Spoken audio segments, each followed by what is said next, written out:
Voy a introducir ciertos elementos que van en ese sentido. ¿Podrías pasar, por favor? Acotando un poco con las competencias virtuales, sí, nos confundimos de diapositiva.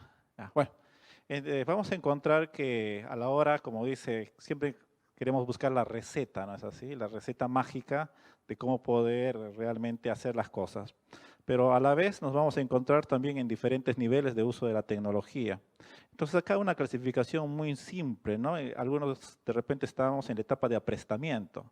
¿Qué significa eso? Que recién empiezo a coger el móvil, mando mensajes por WhatsApp y me siento muy contento, y de repente sé utilizar el Word porque tengo que imprimir mi planificación. Pero a la vez hay profesores que ya empiezan a entender que algo se debe hacer con la tecnología y empezamos a llevar y decimos, ¿por qué no enseñar Word? Que los chicos presenten su informe y que lo elaboren dentro de la clase.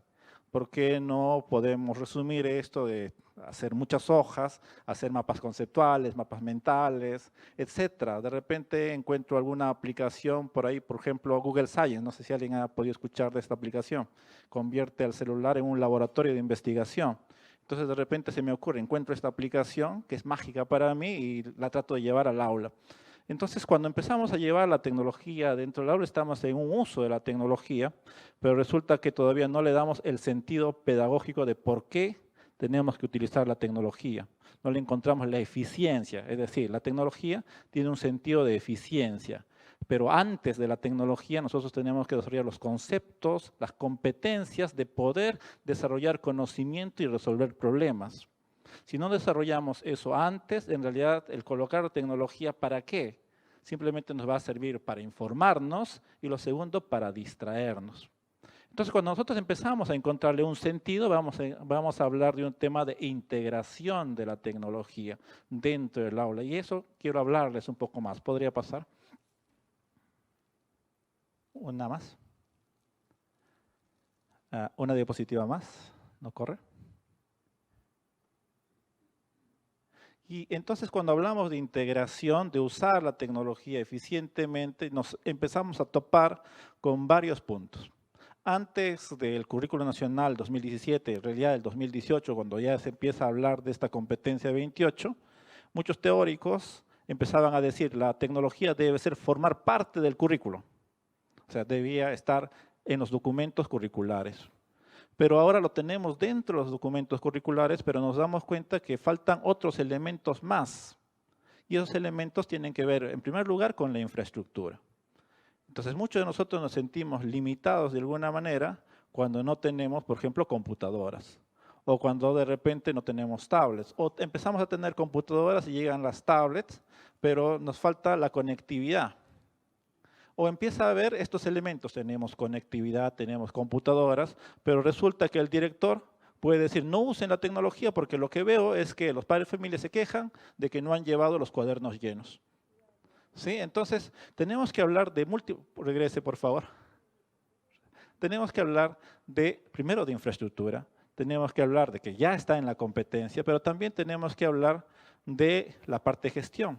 Y el otro elemento es que como maestros tenemos que tener una actitud positiva hacia la tecnología.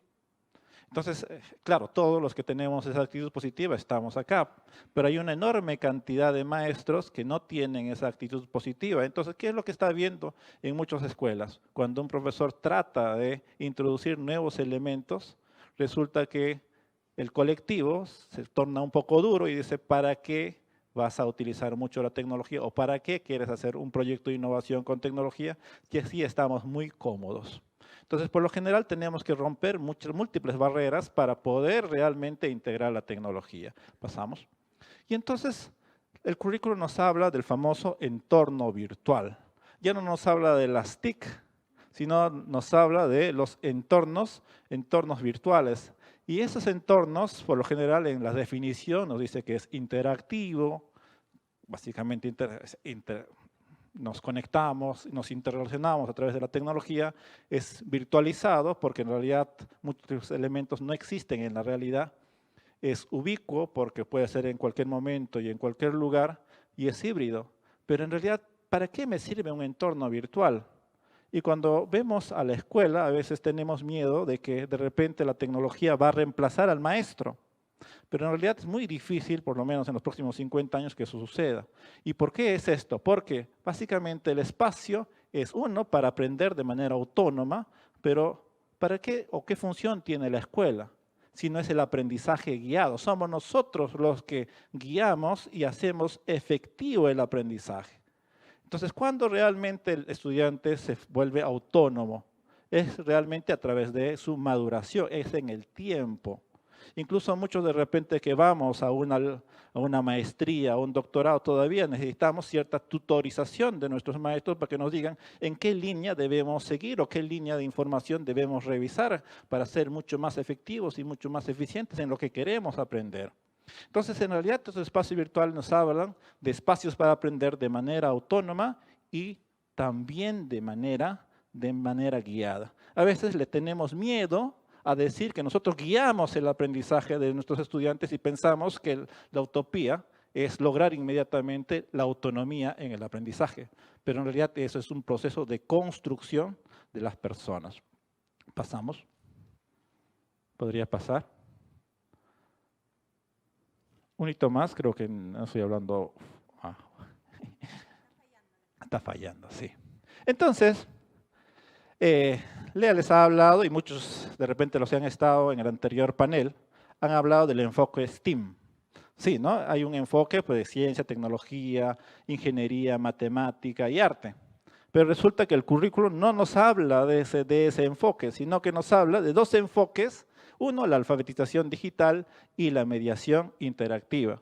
Entonces, si nos damos cuenta, en realidad es como que todavía deficitario ese enfoque que nosotros tenemos que implementar dentro del currículum y de repente sería lo que yo estoy proponiendo, construcción de conocimiento como un nuevo enfoque, sería mucho más fácil, ya sobre lo construido, sería coger la tecnología, bueno, el enfoque STEAM, o sea, juntar todo para trabajar en base a proyectos o resolución de problemas y sería mucho más rápido. Pero bueno, se me ocurrió que como era deficitario, los enfoques, deberíamos tener un enfoque de construcción de conocimiento. Entonces voy a tratar de explicarles un poquito en qué consiste los enfoques para trabajar nuestra planificación. Pasa, por favor. Bueno, por lo general en tecnología siempre los eventos de tecnología son difíciles, A mí también me ha pasado. Y gracias a Dios de que esto pasa, porque esto da ejemplo de lo que pasa en las aulas cuando tratamos de utilizar tecnología y por qué muchos maestros se resisten a utilizar la tecnología. Porque, como les contaba, yo soy también ingeniero de sistemas, pero resulta que si hay 20 computadoras y tenemos 20 estudiantes, hay un día que justo uno está tan emocionado de utilizar la tecnología, se ha encontrado o piensas que tienes el método efectivo para lograr aprendizaje, ¿y qué es lo que sucede? 5 máquinas no funcionan. ¿Sí? Están actualizándose. En ese momento, 5 máquinas empiezan a actualizar. Entonces, ¿qué haces en ese momento con esos 5 estudiantes? ¿Qué haríamos? Pues inmediatamente los empezamos a repartir, pero si no tenemos esta experiencia y este modo de uso, por lo general, la clase, nosotros tratamos de resolver todos los problemas y ya se pasaron 20 minutos de la clase. Entonces ya no lograríamos esa eficiencia que nos piden en múltiples documentos. Entonces, el primer enfoque de alfabetización digital es clave que nosotros tenemos que trabajar sobre la información. Entonces, cuando hablamos de la información, el currículo no nos habla mucho, este enfoque en los diseños curriculares no nos habla mucho, pero tenemos que tener en cuenta, uno, cómo accedemos a la información. Y eso implica que de repente desarrollar la habilidad de establecer objetivos dentro de nuestras sesiones de clase. Por lo general he visto, y me ha sucedido, que hay profesores que dicen, bueno, como tenemos la tecnología y voy a trabajar sobre la planta, les digo a mis estudiantes, investiguen sobre la planta. ¿Y qué hacen los pobres chicos? Empiezan a entrar y ingresan a múltiples páginas y nadie se pone de acuerdo sobre qué tema específico tienen que buscar sobre la planta. Entonces nosotros tenemos que saber orientar en esto. Por favor, ahora sí retrocedo. Tenemos que saber orientar a los estudiantes sobre determinar los objetivos de aprendizaje, de tal manera que no les pase como a nosotros cuando empezamos a ingresar sobre un tema, entramos a la web y ahí empezamos a las 4 de la tarde de repente y ya son las 7 de la noche, pero me di cuenta que entré por un objetivo de búsqueda, un tema, pero ya estoy en otro tema. Entonces he perdido cuánto tiempo he desperdiciado y recién a las 7 de la noche, cuando tengo que hacer algo, ya porque ya me ganó el tiempo, cojo lo primero que hay. Entonces nosotros tenemos que establecer objetivos o saber determinar los objetivos y sobre esos objetivos primeramente buscar y conseguir esa información antes de derivarnos hacia otros temas. Lo segundo es, ¿qué hacemos con la información? Por lo general tenemos que saber procesar y evaluar la información. Procesar significa que tenemos que hacer nuestra propia reconstrucción de la información. Y por último, también en ese sentido, ¿qué base de información hemos tomado? Hay que saber reconocer quién es el autor de la información. Estoy en una página adecuada, el autor de esa página realmente es una persona que conoce sobre el tema, es de divulgación o qué tipo de contenido hay dentro de esa página. Y por último, algo que somos muy ineficientes es sobre cómo almacenar y recuperar información. Entonces, si la mayoría nos damos cuenta, a veces tenemos lleno nuestro disco duro ya de la computadora. Y cuando justamente buscas un tema que tú quieres tratar, tienes 500 archivos o 600 archivos y ninguno es totalmente descriptivo. Entonces, nos ha pasado, a mí me pasa frecuentemente. ¿Sí? Entonces, ¿qué es lo más fácil? Volver a navegar, buscarlo en el internet, que buscarlo dentro de tu computadora, dentro de los archivos que has almacenado. Entonces, miren, hay determinados elementos que tenemos que mejorar respecto a la gestión de la información y son elementos claves para hacernos eficientes. Pase, por favor. El otro elemento o enfoque, pasamos, es el de mediación interactiva. ¿Cuál será sobre dónde debo apuntar bajo este enfoque? En realidad es importante y clave la comunicación y la colaboración. Entonces, tenemos que enseñarle a utilizar la tecnología a los estudiantes para que pueda interactuar, compartir, participar, colaborar, respetar normas de conducta y también saber cuidar su identidad. Pero a la vez tenemos que manejar adecuadamente los entornos y los dispositivos. Eso significa saber desarrollar, utilizar código, saber desarrollar aplicaciones, algo que todavía somos muy deficientes los maestros, hacer remezclas, o sea, poder utilizar la información de otro, por ejemplo, para hacer un meme o para, sobre un mapa conceptual, agregar información. Entonces, por lo general acá yo tengo una cierta dificultad que mucha gente quiere crear algo totalmente nuevo. Entonces, eso es bien complicado. En realidad, partimos de ideas de otros. Entonces, a veces en nuestro medio se sataniza, por ejemplo, el poder utilizar sesiones de aprendizaje de otros maestros. Entonces, ahí tenemos una enorme dificultad porque en realidad lo que tenemos que hacer es recoger todo lo bueno y sobre ello empezar a trabajar, no necesariamente partir de cero. Entonces, esa es nuestra gran debilidad. Pasamos. Y por último, este enfoque que les quería contar, de construcción de conocimiento. Entonces, el conocimiento, por lo general en nuestro medio, estamos acostumbrados a la parte científica, es decir, si algo es verdadero o si algo es falso, y poner la parte lógica de por qué es verdadero o por qué es falso. Pero también nos falta otro elemento que es el de poder hacer, poder diseñar, poder solucionar problemas. Y a veces, por lo general, cuando nosotros hablamos de conocimiento dentro de la escuela y hablamos de ciencia de repente, dentro de la escuela nos cuestionamos, desarrollamos conocimiento, desarrollamos ciencia dentro de la escuela. ¿Qué dicen ustedes? ¿Ah? Sí, en realidad desarrollamos conocimiento y desarrollamos un tipo de ciencia, pero que debe estar adaptado a resolver nuestros problemas locales. ¿Qué quiere decir? A incrementar el conocimiento dentro de esa escuela, el conocimiento dentro de esa aula, de tal manera que sea productivo para su sociedad o para su entorno. Entonces, tenemos que desarrollar una cultura de aprender a aprender. Y si vemos de repente dentro de las múltiples cosas que podemos hacer en el aprender a aprender, pasamos. Es que es clave acá el saber contar historias. Entonces, esto es algo, viene del famoso storytelling, que últimamente mucha gente en el marketing lo utiliza, saber contar una historia. ¿Qué significa? Que tú debes vivenciar las cosas y saber contarlas. Lo que tú conoces tienes que saber contarlo.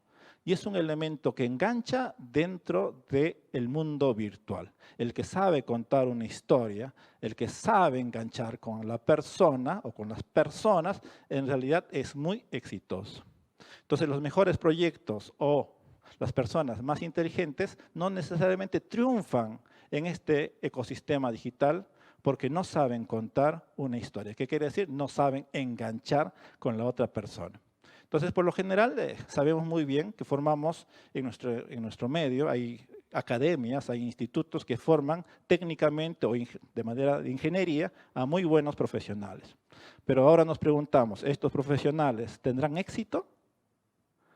¿O serán las personas que de repente no son tan estudiosas ni tan ingenieriles las que tienen mucho más éxito? ¿Por qué? Porque saben conectar con la persona, saben contar una historia, saben comunicar y por lo tanto tienen mayores relaciones con otras personas, establecen una red de relaciones que les permite tener éxito. Entonces, el saber contar historia, el saber comunicar, por ejemplo, es una habilidad normal cuando nosotros nos relacionamos y tenemos éxito en la sociedad material, vamos a decirlo así. Pero lo mismo está sucediendo en la sociedad virtual. Por lo tanto, tenemos que desarrollar esta habilidad de contar historias, que es algo muy natural del ser humano. Y por último, también esta actitud maker, hacer. Y ese hacer implicaría pues ver, hacer y compartir. Pero este ver es mucho más complejo, es pensar sobre los problemas de mi comunidad, es también diseñar. Pero a veces, muchos de nosotros pensamos que ese diseño va a partir de cero y en realidad no es así. Por eso es que mucha gente, ¿a qué recurre últimamente para solucionar sus problemas? Entra a una red social, entra por ejemplo a YouTube y empieza a descubrir cómo se hace algo. Entonces la idea no es copiarte, sino es tomar eso como base o insumo que te va a permitir diseñar tu propia solución.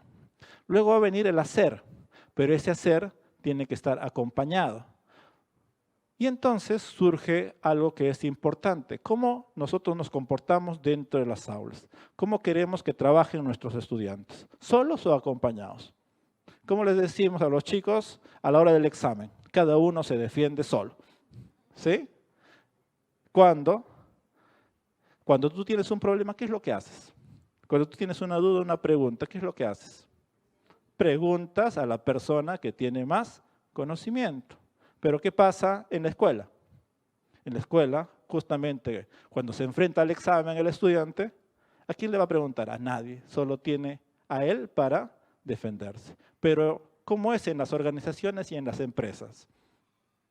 O sea, es una sola persona que tendrá que trabajar sola, individualmente, no tendrá que preguntarle a nadie, es el responsable de que la empresa tenga éxito. No.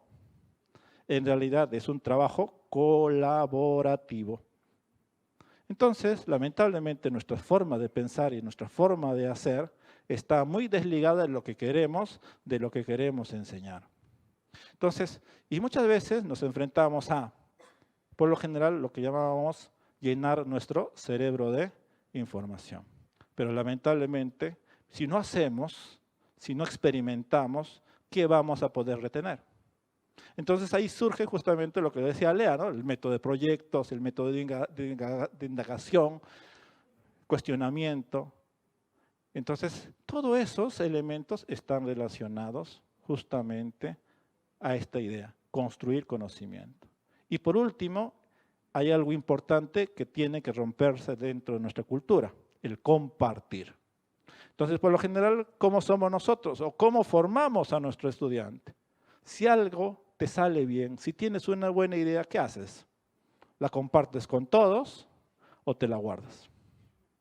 ¿Qué es lo que hacemos? ¿Qué es lo que le enseñamos a nuestros hijos? ¿A compartir? O por lo general decimos, no, no compartas. Si llevas la lonchera, no compartas, la lonchera es tuya. Aquí, no debes, pero ¿qué hacemos nosotros? ¿Qué hemos hecho en la escuela? Hemos compartido, cambiamos, canjeamos.